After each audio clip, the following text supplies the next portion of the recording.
আজকে আবার সময় পেয়েছি প্রভুর চরণতলে বসার জন্য। যাকবের পত্র নিয়ে আলোচনার মধ্যে আমরা আছি। আমরা 5 অধ্যায় আলোচনা করেছি, 1 থেকে 6 পদ পর্যন্ত। আজকে আমরা 7 থেকে আলোচনা করব। 7, 8, 9 পদ পর্যন্ত আমি পাঠ করছি, যেখানে লেখা আছে, অতএব হে ভাতৃগণ, তোমরা প্রভুর আগমন পর্যন্ত দীর্ঘ সহিষ্ণু থাকো। দেখো, কৃষক ভূমির বহুমূল্য ফলের অপেক্ষা করে এবং যতদিন তাহা প্রথম ও শেষ বর্ষা না পায় ততদিন তাহার বিষয়ে দীর্ঘ সহিষ্ণু থাকে। তোমরাও দীর্ঘ সহিষ্ণু থাকো, আপন আপন হৃদয় সুস্থির করো, কেননা প্রভুর আগমন সন্নিকট। হে ভাতৃগণ, তোমরা একজন অন্যজনের বিরুদ্ধে আত্মস্বর করিও না, যেন বিচারিত না হও। দেখো, বিচারকর্তা দ্বারের সম্মুখে দাঁড়াইয়া আছেন। 10 পদটাও পাঠ করছি। হে ভাতৃগণ, যে ভাববাদীরা প্রভুর নামে কথা বলিয়াছিলেন তাহাদিওকে দুঃখ ভোগের ও দীর্ঘ সহিষ্ণুতার দৃষ্টান্ত বলিয়া জানো। আমেন। এখানে যে অংশটুকু পাঠ করলাম সেই অংশের মধ্যে আমরা দেখতে পাচ্ছি একটা শব্দ, দীর্ঘ সহিষ্ণু। এই শব্দটা বারবার ব্যবহার করা হয়েছে। আর যদি আমরা স্মরণ করি একটু পেছনের কথা, অর্থাৎ যাকবের পত্র যখন আরম্ভ হয়েছিল সেই তখন আমরা দেখেছিলাম যে যাকবের পত্রে তিনি সেই ধৈর্যের কথা বলেছিলেন। প্রথম অধ্যায় 1 থেকে 4 পদের মধ্যে আমরা দেখি ধৈর্যের বিষয়ে তিনি বলেছিলেন। আর এই যাকবের পত্রের শেষ অধ্যায়ে এসেও আমরা দেখতে পাচ্ছি দীর্ঘ সহিষ্ণু হও। এই শব্দটা বা এই উপদেশটা যাকব দিচ্ছেন। তিনি এই যে উপদেশটা দিচ্ছেন, দীর্ঘ সহিষ্ণু হও, এটা কাদের উদ্দেশ্যে দিচ্ছেন? যখন আমরা 5 অধ্যায় আরম্ভ করেছি 1 থেকে 5 পদের মধ্যে, তখন আমরা দেখেছি সেই ধনবান ব্যক্তিরা কি করেছিল না, মানুষকে বঞ্চিত করে নিজেরা ধনবান হয়েছিল। ফলে যাদের তিনি বঞ্চিত করেছিলেন তাদের উদ্দেশ্যেই, বা আমরা বলতে পারি যত বিশ্বাসী বর্গ আছে যারা বিভিন্ন সময়ে বা সেই সময়ে দুঃখ কষ্ট যাতনা এই সমস্ত দুর্ভোগের ভেতর দিয়ে যাচ্ছিল, তাদের উদ্দেশ্যে যাকব এই কথাগুলো বলছেন বা এই কথাগুলো তিনি ব্যবহার করেছেন। তিনি এখানে যে কথাটা বলছেন, যে কথা বলতে গিয়ে তিনি প্রভুর আগমন সন্নিকট কথাটা উল্লেখ করেছেন। অর্থাৎ তিনি বলতে চাইছেন যতক্ষণ পর্যন্ত না প্রভু যিশুর পুনরাগমন হয় ততক্ষণ পর্যন্ত এই মন্দ বিষয়গুলো দূরীভূত হবে না। এই মন্দ বিষয়গুলো নিয়েই বিশ্বাসী বর্গকে কি করতে হবে? চলতে হবে।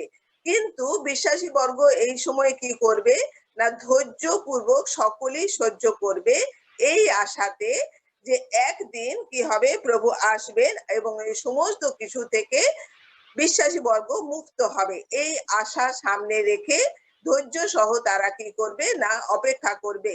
তো এই কথাটাই যাকব এখানে বলতে চেয়েছেন। এবং এই কথা দীর্ঘ সহিষ্ণু এটা বলতে গিয়ে আমরা দেখছি তিনি বারবার প্রভু যিশু দ্বিতীয় আগমনের বিষয়টা কি করেছেন না, উল্লেখ করেছেন যে প্রভু যিশু আবার আসবেন, প্রভু যিশুর আগমন সন্নিকট। এই কথাটা তিনি বারবার বলছেন। কারণ আমরা জানি, প্রত্যেকেই যারা আমরা বিশ্বাসী বর্গ আমরা জানি যে প্রভু যিশুর আগমনের প্রতীক্ষাতে কিন্তু আমরা প্রত্যেকেই কি আছি না, বসে আছি, অপেক্ষা করছি যে প্রভু যিশু কখন আসবেন। আর আমরা দেখি যে 2 অধ্যায় 13 পদে আমরা সেখানেও আমরা দেখি যে তীতকে সাধু পৌল যে পত্র লিখেছিলেন সেখানে তিনিও কি করেছিলেন যে খ্রিস্ট বিশ্বাসীর জীবনে এই প্রত্যাশাটা হচ্ছে একটা আশীর্বাদের বিষয়। অর্থাৎ আশীর্বাদ পূর্ণ প্রত্যাশা নিয়ে প্রত্যেক খ্রিস্ট বিশ্বাসী কি করছে না, প্রভুর আগমনের জন্য অপেক্ষাতে আছে। আমরা সেই কারণে আমরা এই বর্তমান যুগে যখন যে অবস্থার ভেতর দিয়ে যায় না কেন, আমরা কখনো এটা আশা করব না যে আমাদের খ্রিস্ট বিশ্বাসীর জীবন খুব সহজ সরল আরামদায়ক হবে। এটা আমরা কখনোই ভাবতে পারবো না বা ভাববো না। কারণ আমাদের মনে রাখতে হবে যে আমাদের জীবনে দুঃখ কষ্ট যাতনা আসবে এবং এই সমস্ত কিছুর ভেতর দিয়ে ঈশ্বর আমাদেরকে কি করেন, তার মনের মতো করে তৈরি করে নেন। জন 16 অধ্যায় 33 পদে যিশু বলছেন জগতে তোমরা ক্লেশ পাইতেছ। অর্থাৎ যিশু জানেন যে জগতে আমাদের কি করতে হবে না, ক্লেশ পেতে হবে। কারণ জগৎ আমরা জানি যে শয়তানের দ্বারা পরিচালিত এবং জগতের কার্যকলাপ সমস্ত কিছু হচ্ছে কি না ঈশ্বরের ব্যবস্থার বিরুদ্ধ। কাজে ঈশ্বরের ব্যবস্থার বিরুদ্ধে বিশ্বাসীকে কি করতে হয় না, এই জগতে থাকতে হয়, বসবাস করতে হয়, চলতে হয়। স্বাভাবিকভাবেই তাদের জীবনে কি হবে না, নানা ধরনের দুঃখ কষ্ট আসবে। আর সেই কারণে আমরা দেখি যে সাধু পৌল প্রেরিত 14 অধ্যায় 22 পদে তিনি কি করছেন, যারা সেই সময়ে প্রভুতে এসেছিলেন সেই সমস্ত খ্রিস্ট বিশ্বাসীদেরকে তিনি সান্ত্বনা দিয়েছিলেন, সাহস দিয়েছিলেন এবং সান্ত্বনা সাহস দিয়ে তিনি তাদের কি বলেছিলেন যে অনেক ক্লেশের মধ্য দিয়া আমাদেরকে ঈশ্বরের রাজ্যে প্রবেশ করিতে হইবে। তার মানে সাধু পৌল তখন বলেই দিয়েছিলেন যে খ্রিস্ট বিশ্বাসীকে অনেক ক্লেশের মধ্য দিয়ে, অনেক কষ্টের ভেতর দিয়ে কি করতে হবে, ঈশ্বরের রাজ্যে প্রবেশ করতে হবে। কাজে এটা যদি আমরা মনে রাখি তাহলে স্বাভাবিকভাবেই আমরা কি করতে পারবো না, প্রভুর আগমন পর্যন্ত ধৈর্য সহকারে সমস্ত রকমের দুঃখ কষ্ট যাতনা মনোব্যথা সবকিছু সহ্য করে আমরা কি করতে পারবো না, অপেক্ষা করতে পারবো। এখানে যাকব ধৈর্য বলতে দুটো শব্দ তিনি এখানে ব্যবহার করেছেন, আমরা দেখতেই পাচ্ছি যে 7-8 পদে আর 10 পদে দুটো শব্দ ব্যবহার করেছেন। একটা শব্দ হচ্ছে দীর্ঘ সহিষ্ণু, আরেকটা শব্দ তিনি ব্যবহার করেছেন স্থির ও ধৈর্য। এই শব্দ দুটো তিনি ব্যবহার করেছেন। যদি আমরা এই ধৈর্য বা দীর্ঘ সহিষ্ণু এই কথাটা যদি আক্ষরিক মানে আমরা করতে চাই তাহলে মানেটা দাঁড়াবে এই রকম যে নিয়ন্ত্রণে থাকা। কষ্ট আসবে, কষ্ট সহ্য করে কি করতে হবে না, নিয়ন্ত্রণে থাকতে হবে। যে নিয়ন্ত্রণে যে থাকার যে অবস্থা, সেই অবস্থাটাকে দীর্ঘ সহিষ্ণু বা ধৈর্য বলে আমরা বলে থাকি। সাধারণত দীর্ঘ সহিষ্ণু বলতে কি রকমের পরিস্থিতিকে বোঝায়? দীর্ঘ সহিষ্ণু বা ধৈর্য বলতে এমন একটা পরিস্থিতি বোঝায় যেখানে আমি বা আপনি কি করব, সেই পরিস্থিতিতে আর থাকতে না পেরে দৌড়ে পালিয়ে যাওয়ার মতো মনের অবস্থা আমাদের হবে, অথচ আমরা বাধ্য হব চুপ করে দাঁড়িয়ে সহ্য করতে। তার মানে যেখানে সহ্য করা যাচ্ছে না, পারা যাচ্ছে না, মনে হবে এখান থেকে পালিয়ে গেলে বাঁচি, সেখানেও যখন আমরা অপেক্ষা করে থাকি, সহ্য করি, সেটাই হচ্ছে ধৈর্যের বিষয় বা দীর্ঘ সহিষ্ণুতার বিষয়। এই জন্য গ্রিক বিশেষজ্ঞরা এই কথাটার মানে এইভাবে বলতে চেয়েছেন যে কোনো মানুষের অত্যাচার সহ্য করার ক্ষেত্রে দীর্ঘ সহিষ্ণুতা এই শব্দটা ব্যবহার করা হয়। অর্থাৎ কোনো মানুষ কর্তৃক যখন কেউ অত্যাচারিত হয় এবং সহ্য করে তখন দীর্ঘ সহিষ্ণুতা এই শব্দটাকে ব্যবহার করা যায়। আর যখন কোনো কষ্টকর পরিস্থিতিতে সহ্য করা হয় তখন স্থির শব্দটাকে ব্যবহার করা হয়। আর এই জন্য যাকবের পত্রে আমরা এখানে দেখতে পাচ্ছি তিনি এই দুটো শব্দ ব্যবহার করেছেন। তো আমাদের স্বাভাবিকভাবেই মনে হতে পারে যে তাহলে একজন খ্রিস্ট বিশ্বাসী কিভাবে প্রভু যিশু সেই দ্বিতীয় আগমন পর্যন্ত এই কষ্টের মধ্যে, দুঃখের মধ্যে, যন্ত্রণার মধ্যে ধৈর্য সহকারে অপেক্ষা করতে পারবে বা কিভাবে সে শিক্ষা লাভ করবে, যে কিভাবে সে শিক্ষিত হয়ে উঠলে ধৈর্য ধরে সে অপেক্ষা করতে পারবে। উত্তর হচ্ছে এটাই যে ক্লেশের মধ্যে ধৈর্য আর দীর্ঘ সহিষ্ণুতা রক্ষা করার জন্য যাকব তার পত্রে আমরা যে পদগুলো পাঠ করেছি সেখানে আমরা দেখতে পাচ্ছি যে তিনি কয়েকটা এক্সাম্পল বা উদাহরণ ব্যবহার করেছেন। এই উদাহরণগুলো যখন নিয়ে আমরা আলোচনা করব বা আমরা মনে করব, আর তখন আমরা দেখতে পাবো যে উদাহরণগুলো আমাদেরকে কি করছে না, উৎসাহিত করছে। অর্থাৎ যাতে খ্রিস্ট বিশ্বাসী উৎসাহিত হয় দুঃখের সময়, কষ্টের সময়, যাতনার সময়ও যে দীর্ঘ সহিষ্ণু হওয়াটা কত প্রয়োজন সেই কারণে উৎসাহিত করার জন্য যাকব কয়েকটা উদাহরণ এখানে ব্যবহার করেছেন। 3টে উদাহরণ ব্যবহার করেছেন। আমি চেষ্টা করব আজকে দুটো উদাহরণ নিয়ে আলোচনা করতে, যদি অনেকটা সময় চলে গেছে। আমরা প্রথমত যে উদাহরণটা দেখছি সেই উদাহরণটা আমরা 7 পদের মধ্যে আমরা দেখতে পাচ্ছি। সেখানে বলা হয়েছে, হে ভাতৃগণ, তোমরা প্রভুর আগমন পর্যন্ত দীর্ঘ সহিষ্ণু থাকো। দেখো, কৃষক ভূমির বহুমূল্য ফলের অপেক্ষা করে এবং যতদিন তাহা প্রথম ও শেষ বর্ষা না পায় ততদিন তাহার বিষয়ে দীর্ঘ সহিষ্ণু থাকে। অর্থাৎ প্রথম উদাহরণ ব্যবহার করেছেন কৃষকের। কোনো মানুষ যদি খুব অধৈর্য প্রকৃতির হয় তাহলে তার পক্ষে কখনো কৃষি কাজের মাধ্যমে ফসল উৎপন্ন করা সম্ভব হবে না। এটা আমরা যারা চাষবাস করি না তারাও মোটামুটি এ বিষয়ে আমরা জানি বা সাধারণ বুদ্ধি আমাদের প্রত্যেকেরই আছে। আমরা জানি যে যদি কোনো আগাছা বা বুনো লতাপাতা যখন বাগানে হয় সেগুলো খুব তাড়াতাড়ি মনে হয় যেন রাতারাতি বেড়ে যাচ্ছে, অনেক লম্বা হয়ে যাচ্ছে। কিন্তু যখন ভালো কোনো কিছু আমরা লাগাই বাগানেও, কোনো সবজি বা কোনো কিছু লাগাই, তখন কিন্তু তার জন্য একটা নির্দিষ্ট সময় লাগে, একটা সময় দিতে হয়, একটা সময় পর্যন্ত অপেক্ষা করতে হয়।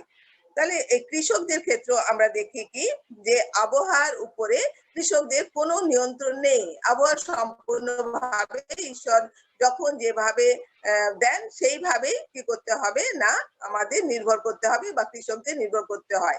আমরা জানি কোনো কোনো সময় খুব অতিরিক্ত বৃষ্টি হয় এবং অতিরিক্ত বৃষ্টি হওয়ার ফলে আমরা শুনতে পাই যে বন্যা হয়ে গেছে আর ফসল কি হয়ে গেছে নষ্ট হয়ে গেছে।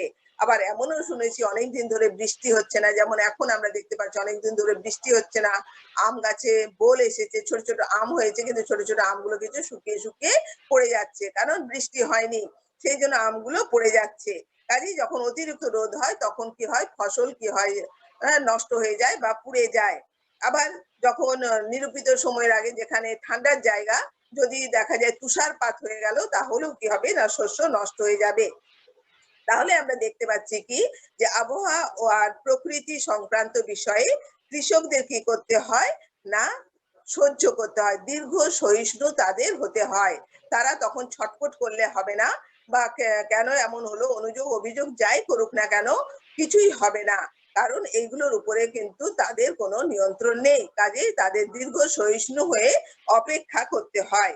আমরা জানি যখন একজন কৃষক কোনো ফসল ফলানোর জন্য জমি প্রস্তুত করার পরে বীজ ছড়িয়ে দেয়, ছড়িয়ে দেওয়ার পরে দেখা যায় যে ধৈর্য ধরে তাকে কি করতে হচ্ছে অপেক্ষা করতে হচ্ছে। আমরা জানি বিভিন্ন ধরনের শস্য চাষ হয়, খরিফ শস্য চাষ হয়, রবি শস্য চাষ হয়, যে শস্যই চাষ হোক না কেন ধান গম জব হোক আর আমরা ডাল জাতীয় শস্যই হোক বা সর্ষে হোক যাই চাষ করুক না কেন তার জন্য একটা নির্দিষ্ট পরিমাণ সময় লাগে। অর্থাৎ বীজটা অঙ্কুরিত হওয়ার পর চারা গাছটা বেড়ে ওঠার জন্য কি দরকার হয় একটা নির্দিষ্ট সময় দরকার হয়। সুতরাং বীজ থেকে ফসল উৎপন্ন হওয়া এবং ফসল পরিপক্ক হওয়া পর্যন্ত কৃষককে ধৈর্য ধরে অনেকগুলো সপ্তাহ অপেক্ষা করতে হয়। এক একটা ফসলের ক্ষেত্রে এক এক রকম, কোনো কোনো ফসলের ক্ষেত্রে হয়তো 1 মাস, কারো ক্ষেত্রে হয়তো 2 মাস, কোনো ধানের ক্ষেত্রে আমরা দেখি 3 থেকে 4 মাস সময় কি করতে হয় না তাদের অপেক্ষা করতে হয়। তাহলে তারা কি করে দীর্ঘ সহিষ্ণু হয়ে কখন সময় হবে ফসল পাকবে আর ঘরে তুলবে তার জন্য তারা কি করে না সহ্য করে অপেক্ষা করে। আর এইভাবেই তারা অপেক্ষা করে থাকে। এই জন্যই জাকব কি করছেন না এই কৃষকের উদাহরণ দিয়েছেন যে কৃষকরা কিভাবে অপেক্ষা করে তাদের কাছ থেকে আমরা কি হব উৎসাহিত হব। কৃষকেরা স্বেচ্ছায় এরকম অপেক্ষা করে কেন?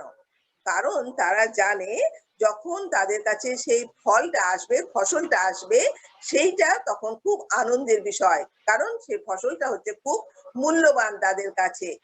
কাজে অপেক্ষা করার পর যা পাওয়া যাবে তা হচ্ছে খুব মূল্যবান। সেই জন্য তারা কি করে ধৈর্য হারায় না, নিজে সহ্য করে আর অপেক্ষা করে সেই ফসলের জন্য। আর শস্য ছেদন যখন তারা করে তখন আমরা জানি যে কৃষক কত আনন্দিত হয়, কত আনন্দ করে, তারা কিন্তু তখন একটু ক্লান্ত শ্রান্ত বোধ করে না, যে এতদিন পরে যখন ফসল তুলছে কত আনন্দ করে তারা তখন ফসল তোলে। গালাতীয় 6 অধ্যায় 9 পদে লেখা আছে কারণ ক্লান্ত না হলে আমরা যথাসময়ে শস্য পাবো।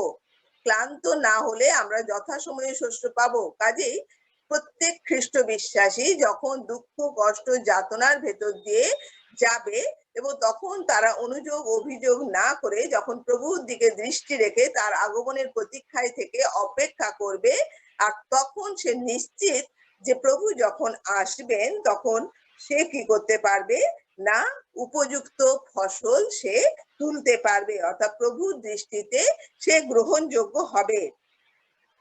আমরা দেখি মার্ক লিখিত সুসমাচার 4 অধ্যায় 28-29 পদ, যখন আমরা বীজ বা বাক্যের দৃষ্টান্ত আলোচনা করেছিলাম তখন আমরা এই পদগুলো পড়েছিলাম, এখন আরেকবার পড়ছি।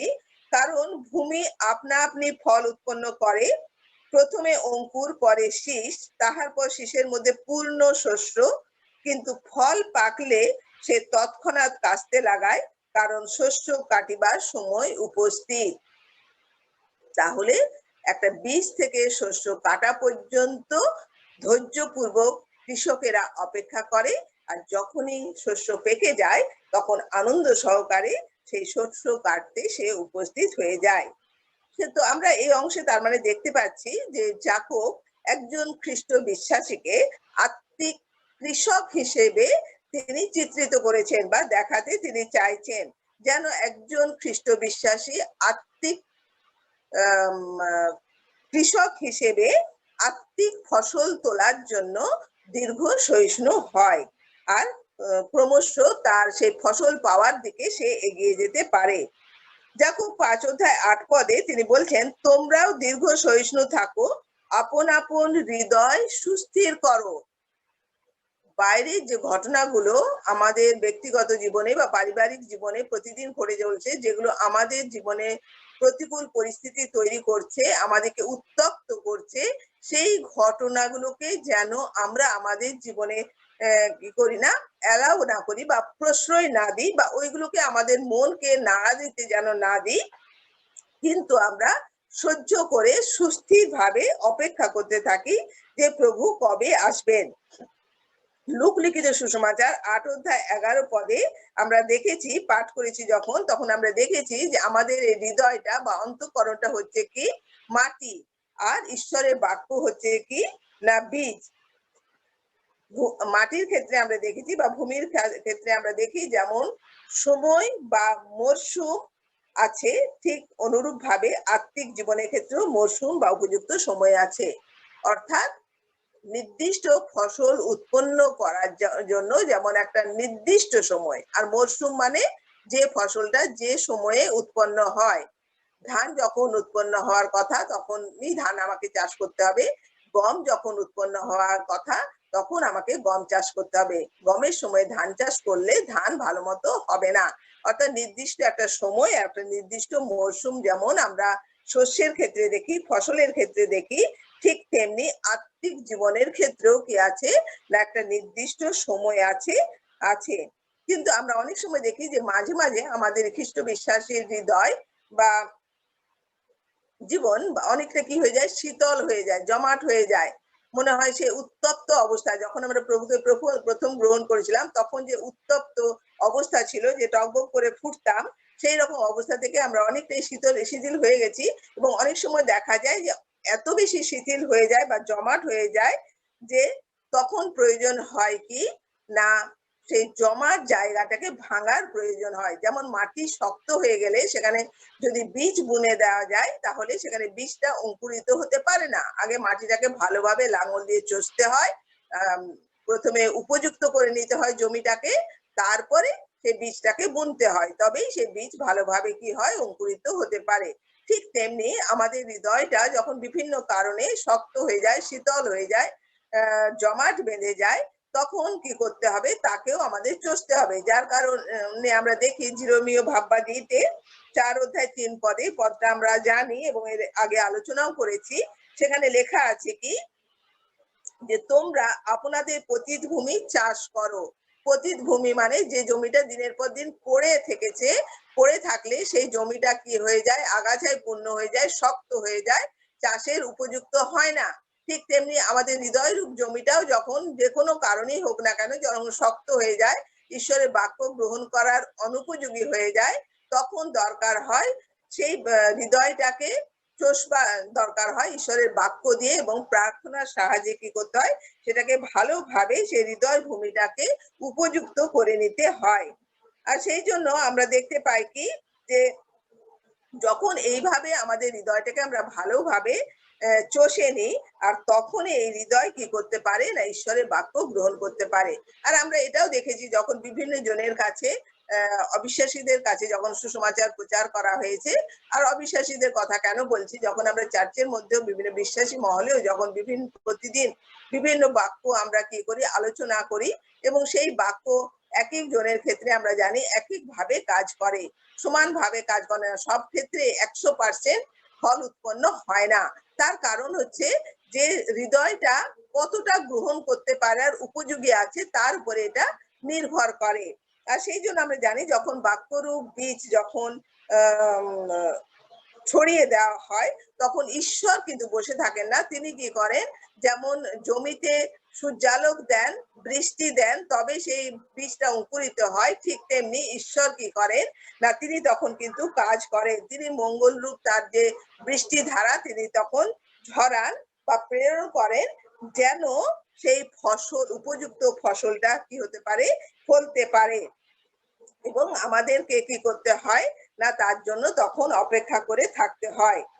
এই কারণে আমরা নিজেরা দেখেছি যখন বিভিন্ন জায়গায় সুসমাচার প্রচার করা হয়েছে বা করা হয়, বিভিন্ন ব্যক্তিকে বলা হয়, তখন আমরা সঙ্গে সঙ্গে আমরা কোনো রকমের সাড়া অনেক সময় পাই না, কিন্তু অনেকদিন পরেও সাড়া পাওয়া যায়। অনেক সময় দেখা গেছে যে অনেক বছর আগে কেউ সুসমাচার শুনেছে এবং তারপর অনেক বছর পরে কোনো রকম সমস্যার বা বিপদের মধ্যে বা যে কোনো কারণেই হোক না কেন, সেই সুসমাচার তার হৃদয়ে কি করেছে, কাজ করেছে, এবং সে তখন প্রভুর কাছে এসছে। অর্থাৎ বীজটা ছড়িয়ে দেওয়া হয়েছে, কিন্তু ঈশ্বর কি করছেন না, তিনি কাজ করছেন, হৃদয়টাকে তিনি তৈরি করে থাকেন। তো আমাদের এই জন্য মনে রাখতে হবে যে এই যে এত খ্রিস্টীয় বিশ্বাসী জীবনে যে দুঃখ কষ্ট, জীবনে চলার পথটা যে এত কঠিন, প্রতিকূল, আমরা বলছি যে এরকম বিশ্বাসী জীবনে থাকবে, তাহলে এই অবস্থা থেকে রক্ষা পাওয়ার জন্য বললে ভুল হবে, বলতে হবে এই অবস্থায় বিজয় লাভ করার জন্য আমরা কি করতে পারি। কয়েকটা বিষয় আমরা মনে রাখতে পারি। কয়েকটা বিষয় যখন আমরা মনে রাখবো, তখন সেই বিষয়গুলোই আমাদের কি করবে না, এই অসময়ে বা এই প্রতিকূল পরিস্থিতিতে আমাদের উৎসাহিত করবে। বিষয়গুলো ধরো এরকম হতে পারে যে ঈশ্বর আমাদের জীবনে শস্য উৎপন্ন করার জন্য কি করছেন না, কাজ করছেন। এটা আমাদের সবসময় মনে রাখতে হবে, কারণ ঈশ্বর আমাদের প্রত্যেক বিশ্বাসীর কাছ থেকে কি চান না, ফল চান। আর সেই জন্য যাতে আমাদের মধ্যে ফল উৎপন্ন হয়, সেই জন্য ঈশ্বর সবসময় কাজ করে চলেছেন, এবং এই কাজ তিনি বিভিন্ন পরিস্থিতি আমাদের জীবনে এনে দিয়ে সেই কাজটা তিনি সম্পূর্ণ করেন। কাজে আমার জীবনে, আপনার জীবনে যখন প্রতিকূল পরিস্থিতি আসছে, তখন আমরা এই কথাটাই মনে রাখবো যে এই পরিস্থিতিতে প্রভু আমাকে নিয়ে এসছেন বা এই পরিস্থিতির ভেতর দিয়ে আমাকে নিয়ে যাচ্ছেন, তার কারণ হচ্ছে এটাই যে তিনি আমার মধ্য থেকে কি চাইছেন না, উপযুক্ত ফসল তিনি চাইছেন। তিনি চান যেন আত্মার ফল যা আমার আপনার জীবনে আছে তার সংখ্যাটা বৃদ্ধি পাক, এবং তার আরো অনেক বেশি হোক। ওই যে আত্মার ফলের পরিমাণ মানে সংখ্যা যেমন বৃদ্ধি পাবে, বেশি সংখ্যক আত্মার ফল যেমন আমার আপনার জীবনে থাকবে, এটা যেমন তিনি চান, একই সঙ্গে তিনি চান আমাদের প্রেম উপচে পড়বে। একদম তার প্রেম যেমন উপচে পড়েছিল, আমাদের প্রেমটাও যেন উপচে পড়ে সর্বক্ষেত্রে। আমাদের আনন্দ যেন শব্দ ক্ষেত্রে উপচে পড়ে, কোনো সময় যেন আনন্দ করার অভাব না হয়। যেমন সাধু পোল যখন জেলের মধ্যে বসেছিলেন, তখনও কিন্তু তার আনন্দের কোনো অভাব ছিল না। আর অভাব ছিল না বলেই তিনি চিঠি লিখছেন, সতত আনন্দ করো। নিজে যদি আনন্দিত না থাকা যায়, তাহলে কি অপরকে বলা যায় যে আনন্দ করো? বলা যায় না। তিনি নিশ্চয়ই আনন্দের মধ্যেই ছিলেন, তার হৃদয়ের মধ্যে আনন্দ উঠলে উঠছিল, আর সেই জন্য তিনি লিখতে পেরেছিলেন সতত আনন্দ করো। কাজে আমরা দেখতে পাবো যখন নানা রকম কষ্ট পরীক্ষার মধ্য দিয়ে যখন আমরা যাই, তখন এই আত্মার ফলগুলো আমাদের জীবনে কি হয়, বৃদ্ধি পায়। কাজে আমরা এই কষ্ট দুঃখকে কখনো মানে বলবো না যে না এগুলোর দরকার নেই, কিন্তু এগুলো আমাদের জীবনের প্রয়োজন আছে। যার জন্য যাকব প্রথম অধ্যায়ে আমরা দেখেছি পরীক্ষা সহ্য করার কথা তিনি সেখানে উল্লেখ করেছেন। তো নিজেদের জীবনে আর ঈশ্বরের প্রতি অসহিষ্ণু বা অধৈর্য হওয়ার পরিবর্তে সেই জন্য আমরা কি করব, আমরা সহিষ্ণু হব এবং ধৈর্য ধরে পবিত্র আত্মাকে আমাদের মধ্যে কাজ করতে দেব, যেন পবিত্র আত্মা প্রচুর পরিমাণে আত্মিক ফল আমাদের হৃদয়ে ফলতে সাহায্য করেন। সেই জন্য আমরা অপেক্ষা করে বসে থাকবো। আর আমরা কি করব, সে আত্মিক কৃষক হয়ে নিয়ে সেই উপযুক্ত আত্মিক ফলের জন্য আমরা দিন গণনা করব। কারণ আমরা জানি ঠিক নিরূপিত সময়ে সেই ফল কি হবে না উৎপন্ন হবে, যদি আপনি ধৈর্য সহ অপেক্ষা করি। এখানে আমরা ৮ পদটা ৫ অধ্যায় ৮ পদটা একটু আগেই পাঠ করলাম, যেখানে সুস্থির থাকার কথা বলা হয়েছে। আমাদের হৃদয় যদি সুস্থির হয়, কেবলমাত্র তখনই কি সম্ভব হবে না এই ফসল লাভ করা সম্ভব হবে। আর যদি সুস্থির না হয়, যদি আমরা ছটফট করি, যদি আমরা এদিক ওদিক করি, যদি আমরা অধৈর্য হয়ে যাই, তাহলে কিন্তু এই ফল লাভ করা কখনোই সম্ভব হবে না। এই কারণে আমরা দেখি আমাদের যে স্থানীয় মণ্ডলীগুলোতে, যে আমরা জানি নিয়মিত ভাবে কি করা হয় না, ঈশ্বরের বাক্যের পরিচর্যা করা হয়। তার একটাই উদ্দেশ্য কি, যে সমস্ত খ্রিস্ট বিশ্বাসীরা আছেন, যারা ঈশ্বরের মণ্ডলীতে আসছেন, ঈশ্বরের বাক্য শুনছেন, প্রত্যেক স্ত্রী পুরুষের হৃদয় যেন কি হয় না সুস্থির হয়। যা আমরা রোমীয় ১ অধ্যায় ১১ পদে আমরা দেখতে পাই, সাধু পৌল ওই রোমীয় মণ্ডলীকে কি করছিলেন, এই কথাটা তিনি বলেছেন যে হৃদয় সুস্থির হওয়ার প্রয়োজনের কথা তিনি সেখানে বলেছেন, যে ঈশ্বরের বাক্যই কি করতে পারেন, একমাত্র আমাদের হৃদয়টাকে সুস্থির করতে পারে। আর যদি আমাদের হৃদয় সুস্থির না থাকে, তাহলে আমরা কখনো ঈশ্বরের বাক্যকে গ্রহণ করতে পারি না। এটা আমাদের প্রত্যেকের ব্যক্তিগত জীবনেরই অভিজ্ঞতা আছে। যেদিন আমাদের হৃদয় খুব চঞ্চল থাকে, যেদিন অস্থির থাকে, ঈশ্বরের অনেক বাক্য মানে যদিও আমার শরীর নিয়ে আমি বসে আছি, কান নিয়ে আমি শুনছি, কিন্তু হৃদয়ের কানটা তখন আমাদের বন্ধ হয়ে থাকে। আমরা তখন হৃদয়ে সেটাকে কি করতে পারি না, না নিতে পারি না। এটা আমাদের প্রত্যেকের ব্যক্তিগত জীবনে কম বেশি এটা আমাদের অভিজ্ঞতা আছে। আমরা দেখি প্রথম থিসলনিকীয় ৩ অধ্যায় ১ থেকে ৩ পদটা একটুখানি আমি পাঠ করছি। প্রথমে পাঠ করছি, তারপরে আমরা বলবো এখানে কি বিষয় আছে। এখানে লেখা আছে, এই জন্য আর ধৈর্য ধরতে না পারাতে আথিনিতে একাকী থাকা আমরা বিহিত বুঝিয়াছিলাম, এবং আমাদের ভ্রাতা ও খ্রিস্টের সুসমাচারে ঈশ্বরের পরিচারক যে তিমথিও, তাহাকে পাঠাইয়াছিলাম, যেন তিনি তোমাদিগকে সুস্থির করেন এবং তোমাদের বিশ্বাসের সম্বন্ধে আশ্বাস দেন, যেন এই সকল ক্লেশে কেহ চঞ্চল না হয়। কারণ তোমরা আপনারাই জানো আমরা ইহারই জন্য নিযুক্ত।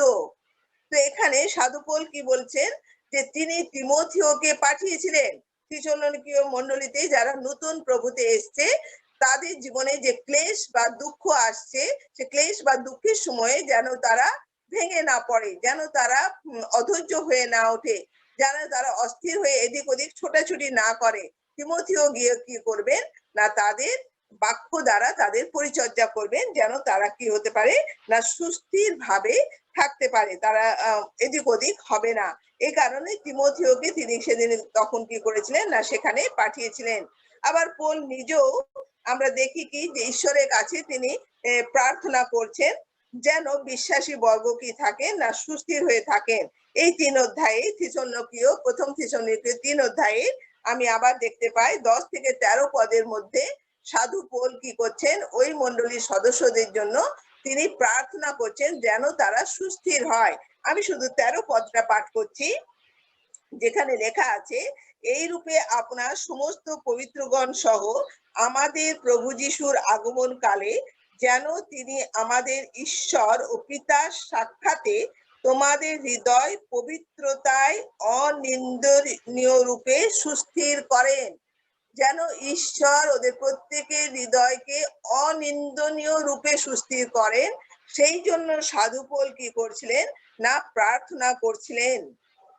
কাজেই মানুষের হৃদয় যদি সুস্থির থাকে, তবেই এই হৃদয় কি করতে পারবে না ঈশ্বরের বাক্য এবং প্রার্থনা যা কিছুই বলুন না কেন, এইগুলো কি করতে পারবে, যথাযথভাবে গ্রহণ করতে পারবে। সেই জন্য সুস্থির থাকাটা ভীষণভাবে গুরুত্বপূর্ণ।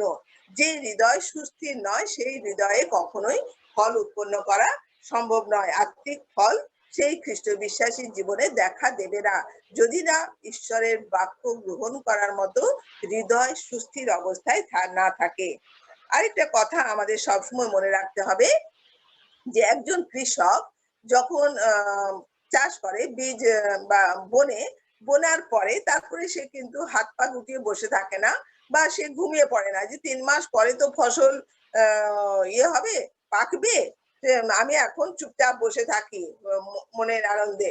৩ মাস পরে আমি যাবো, দেখবো যে ফসল কেটে আমি নিয়ে আসবো না। কিন্তু এই সময় সে কি করতে থাকে না, পরিশ্রম করতে থাকে। সে কিন্তু নিয়মিত যায়, সে দেখে যে জমিতে বীজগুলো অঙ্কুরিত হলো কিনা, সেগুলোতে জমিতে জল আছে কিনা, আগাছা জন্মে গেছে কিনা, সে আগাছাগুলোকে তুলে ফেলার ব্যবস্থা করে, জল ঠিক মতো যাতে পায় তার ব্যবস্থা করে, অতিরিক্ত জল থাকলে সেই জলগুলোকে কাটিয়ে বার করে দেওয়ার ব্যবস্থা করে। অর্থাৎ পরিচর্যা করার দরকার হয়, পরিশ্রম করার দরকার হয়। চুপচাপ বসে থাকলে কখনোই ঠিক সময় মতো আমরা উপযুক্ত ফসল কিন্তু পাবো না। পরিশ্রম করতে হয় কৃষককে।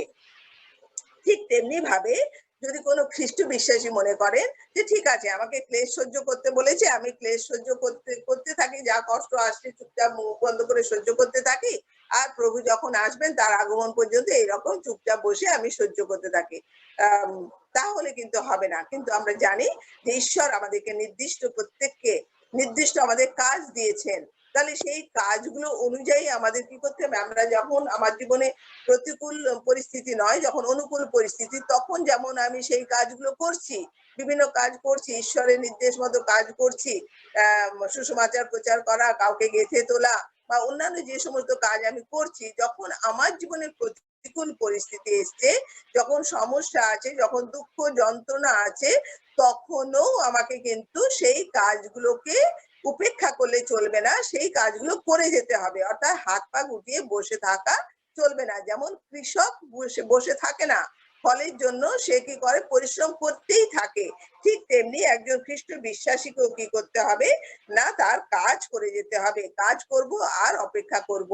আর সেই জন্য আমরা দেখি লোকলিখিত সুসমাচার 12 অধ্যায় 43 পদে লেখা আছে আমাদের পরিচিত বিষয়, ধন্য সেই দাস যাহাকে তাহার প্রভু আসিয়া সেই রূপ করিতে দেখিবেন। অর্থাৎ যে দাসকে যে দায়িত্ব দিয়ে যাওয়া হয়েছিল, সেই দায়িত্ব সে তখনও পালন করে যাচ্ছে। প্রভু এসে সেই অবস্থায় তাকে দেখতে পাবে যখন, তখনই প্রভু খুশি হবেন। কাজে আমাদের মনে রাখতে হবে, প্রতিকূল পরিস্থিতি হলেও, দুঃখ কষ্টের মধ্যেও আমাদের কি করতে হবে, ঈশ্বর আমাদেরকে যাকে যেখানে রেখেছেন, যে দায়িত্ব দিয়েছেন, সেই দায়িত্বগুলো অতি অবশ্যই পালন করতে হবে। কৃষকের মতো পরিশ্রম করে যেতে হবে। আবার কৃষকদের আরেকটা গুণ আমরা দেখতে পাই কি, যে আমরা জানি জমিতে এক পরপর বিভিন্ন কৃষকের জমি থাকে। আমার একটা জমির পাশে অন্য একজনের জমি থাকলো, তারপরে হয়তো আমার আবার জমি থাকতে পারে, এরকম বিভিন্ন কৃষকের জমি থাকে।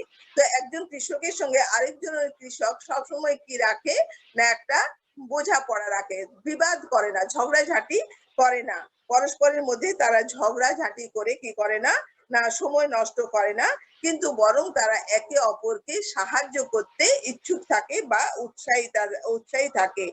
কারণ আমরা জানি পাশের মানুষের সঙ্গে যদি ঝগড়াঝাটি করা যায়, তাহলে যে ফল বা ফসল আমি এক্সপেক্ট করছি, সেক্ষেত্রে আমার কি হবে না, সমস্যা তৈরি হবে।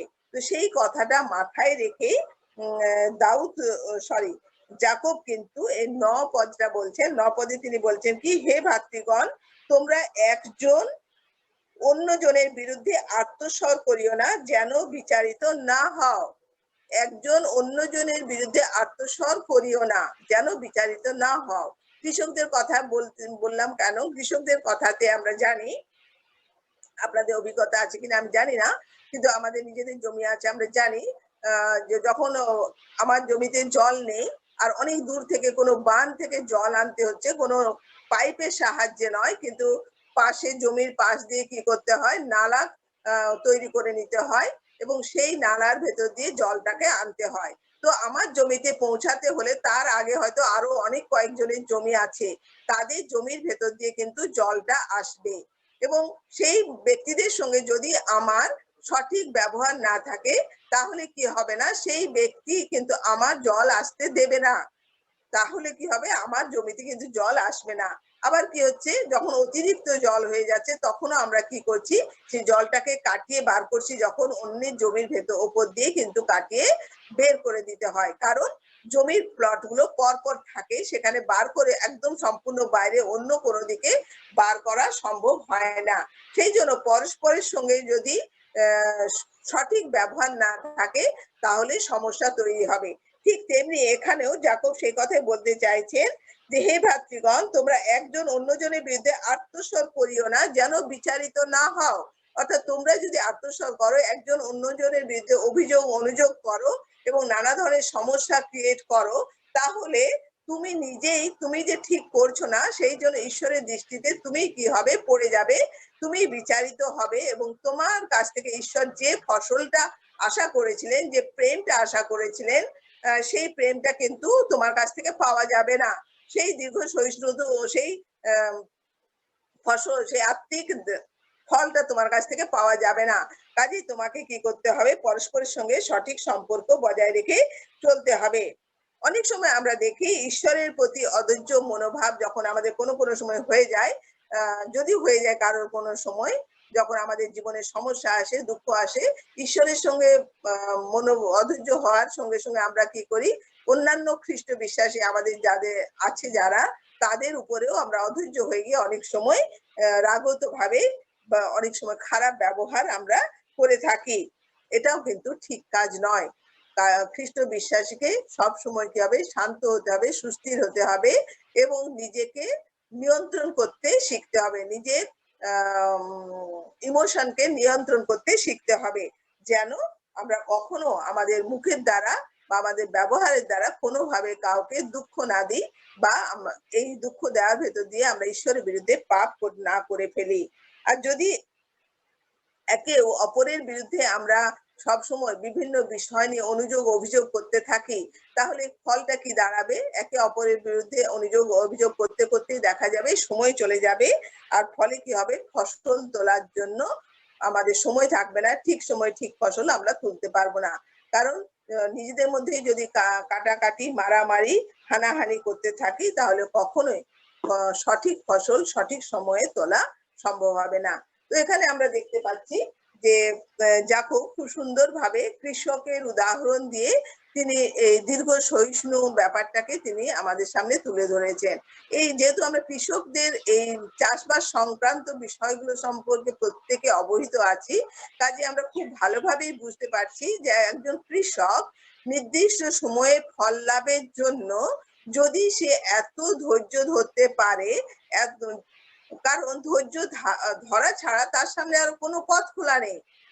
কোনো কিছু সে নিয়ন্ত্রণ করতে পারবে না, আবহাওয়াকে নিয়ন্ত্রণ করতে পারবে না, প্রকৃতিকে নিয়ন্ত্রণ করতে পারবে না, ও কোনো কিছুই সে নিয়ন্ত্রণ করতে পারবে না। কাজেই সে ধৈর্য ধরে অপেক্ষা করে এবং আনন্দ সহ কি করে, সে ফসল তোলে।